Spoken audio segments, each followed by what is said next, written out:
सिंध जी राजधानी कराची एक अहिड़ो शहर जंहिंखे मुल्क जो मुआशी हब सॾियो वञे थो। जिते चवंदा आहिनि त हिकिड़ो अहिड़ो बि दौर हो जो कराची जे रोडनि ते अर्के गुलाब छिड़कियो वेंदो हो।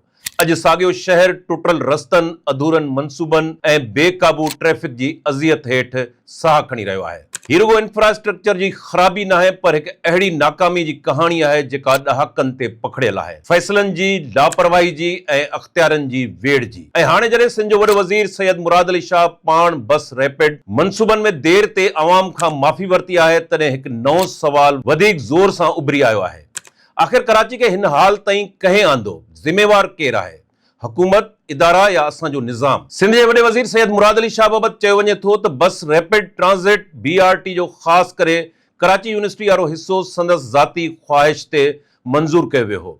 ज़रियनि मूजिबि सिंध काबीना जे कुझु वज़ीरनि ऐं शहरी तरक़ी जे माहिर इंजीनियरनि हिन मंसूबे जी मुखालफ़त कई हुई, पर उन बावजूदि उनखे अॻिते वधायो वियो। हैरत अंगेज़ ॻाल्हि इहा आहे त इहो मंसूबो उन वक़्तु मंज़ूर कयो वियो जॾहिं जेल चौरंगी खां सफूरा चौरंगी ताईं कराची यूनिवर्सिटी रोड अरबें रुपयनि जी लागत सां ताज़ो ई तामीर थियो हो। BRT जी मंज़ूरी बादि इहो ठहियल रोड ॿीहर उखेड़ियो वियो, जॾहिं अलॻि किरोड़े रुपया ख़र्च थिया, पर अफ़सोस रोड जी उहा उखेड़ अॼु ताईं मुकमल तामीर में तब्दील न थी सघी आहे। अॼु उहो ई मसरूफ़ तरीन रस्तो टुटल हालत में बीठल आहे, हंधा हंधा खोटियल, खॾनि ऐं खाहिनि सां भरियल ऐं मिटी जी उथंदड़ धूड़ सां ढकियल।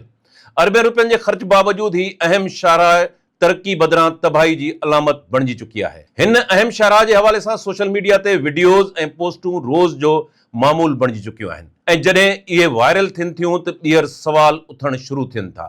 ऐं इन्हनि सभिनी सां गॾु हिकु तासुर बि तेज़ी सां फैलिजी रहियो आहे त छा वाकई दुबई जी तरक़ी पोयां कराची जे पुठिते पइजी वञण जी का ॻुझी कहाणी आहे, या ही रुॻो सोशल मीडिया जो ठाहियल बयानियो आहे? असल सवाल हिते उभरे थो। कराची जे BRT मंसूबनि समेत ॿियनि तरक़ियाती मंसूबनि में देर जो असल कारण छा आहे? छा इहा नाअहली आहे, या फंडनि जी खोट, या वरी इदारनि जे टकराव, सियासी छिकताण ऐं नाक़िस प्लानिंग जो नतीजो आहे? हिन एक्सप्लेनर में असां अंगनि अखरनि, दस्तावेज़नि ऐं हक़ीक़तुनि जी बुनियाद ते असल कहाणी तां पर्दो खणंदासीं ऐं इहो ॾिसंदासीं त कराची सां वाकई छा थी रहियो आहे। कराची जा वॾा ट्रांसपोर्ट प्रोजेक्ट ग्रीन लाइन बस रैपिड ट्रांसपोर्ट रिथा ही वफ़ाक़ी हुकूमत जो मंसूबो आहे, जंहिंजी मंज़ूरी नवाज़ शरीफ़ जे हुकूमती दौर में ॾिनी वई। 2014 में एकनिक हिन मंसूबे जी मंज़ूरी ॾिनी। हिन मंसूबे जी शुरूआती लागत 16 अरब रुपया ॿुधाई वई हुई, जेका वक़्त सां गॾु वधी अटकल 25 अरब रुपयनि ताईं वञी पहुती। 2016 में हिन मंसूबे जी तामीर जो कमु शुरू थियो ऐं इहो 2021 में मुकमल थियणो हो, पर अञा ताईं मुकमल न थी सघियो आहे। हिन मंसूबे जी तकमील ताईं ख़बर न आहे केतिरा अरब रुपया वधीक ख़र्च करणा पवंदा। जेतोणीकि हिन अधूरे मंसूबे ते ट्रांसपोर्ट ऑपरेशन शुरू कयो वियो आहे, पर हक़ीक़त में नुमाइश चौरंगी खां अॻिते वारो हिसो अञा ताईं मुकमल न थी सघियो आहे।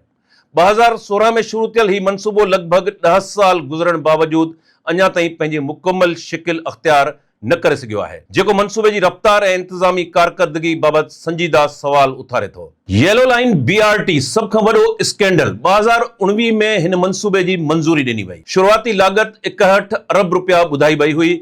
नई लागत 191 सैकड़ो वाध सां अटकल 179 अरब रुपयनि ताईं पहुची चुकी आहे।